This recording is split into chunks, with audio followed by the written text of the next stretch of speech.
Assalamu alaikum, a warm welcome to all the viewers of Al Khalaf TV. Let's have a look on today's news. Polls have opened in Tanzania's general election following nationwide reports of restricted internet access, plus the arrest of an opposition leader in the semi-autonomous islands of Zanzibar. It should be remembered that the results are expected to be announced within 1 week of the election. President John Magufuli, whose Chama cha Mapinduzi CCM party has ruled Tanzania since its independence in 1961. The major opposition or major challenger of President John Magufuli is Tundu Lissu of the biggest opposition party, Chadema, who survived an assassination attempt 3 years ago. He returned from Belgium in July, where he had undergone rounds of treatment for gunshot wounds.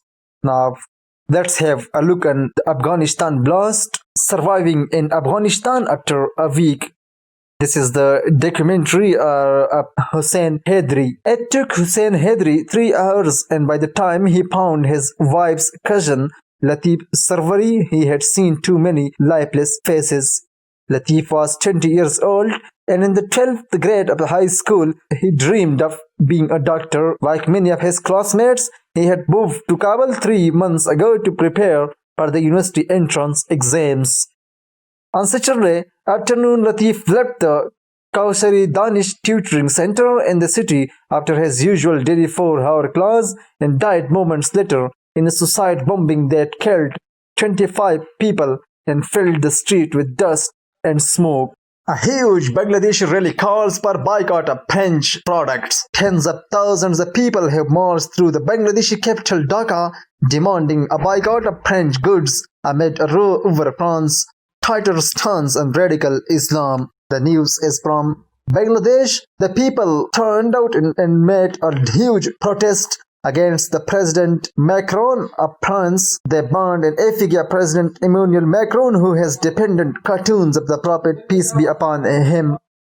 Police blocked the marches from reaching the French embassy. Mr. Macron has become a target in several Muslim-majority countries after his defense of French secularism. He spoke out after a teacher was beheaded earlier this month for showing cartoons depicting the Prophet, peace be upon him. Paying tribute to the teacher, Mr. Macron said France will not give up our cartoons. Different point of views of the Muslim leader had come out of this incident after this statement of the French President Macron. On Monday, Turkish President Recep Tayyip Erdogan also called for a boycott of French goods. In a televised speech, he said Muslims were now subjected to a launch campaign similar to against Jews in Europe before World War II. He further said that European leaders should tell the French president to stop his hate campaign. In a march that took place in Dhaka, police estimated that about 40,000 people took part in the march, which was organized by Islami Andolan Bangladesh, one of the Bangladesh's largest Islamic parties. Now, a sad news from one of the most important Islamic country, Turkey. Turkish lira sinks amid Erdogan fury with allies. The Turkish lira has hit a record low of 8.15 against dollar amid investor anxiety about the Turkish economy, hit by coronavirus infection with NATO allies. President Recep Tayyip Erdogan has roiled France and the US among others, and last attributes the weakening to concern about Turkish inflation of 11.7% last month and the central bank's refusal to raise its key interest rate. A rate rise could dampen inflation and encourage investors to buy lira.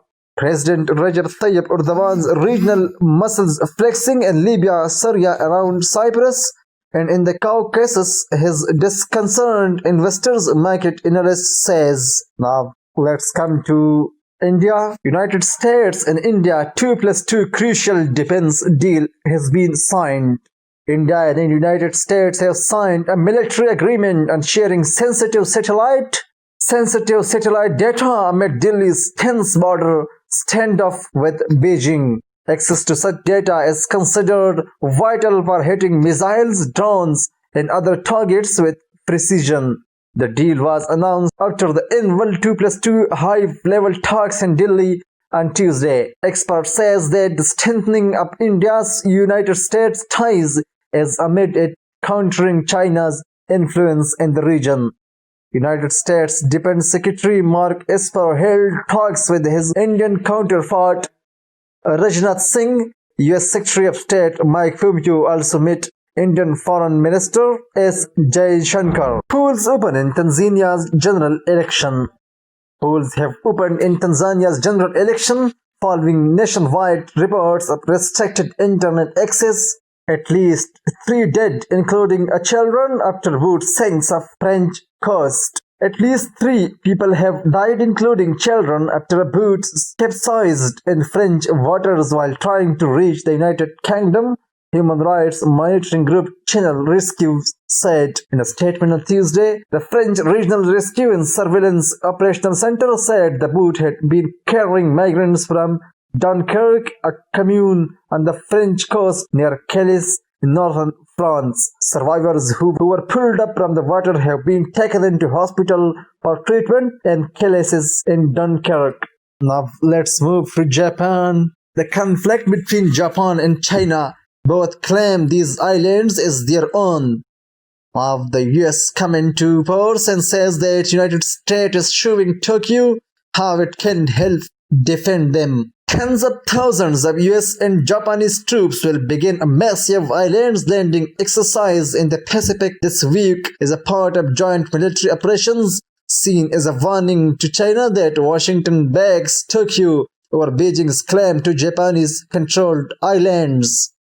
Speaking about Japanese warship Monday, Lieutenant General Kevin Skinder, commanders of United States Forces Japan, said the exercises would demonstrate the ability of the United States and Japan alliance to deliver combat troops to defend the Senkakus or respond to other crises.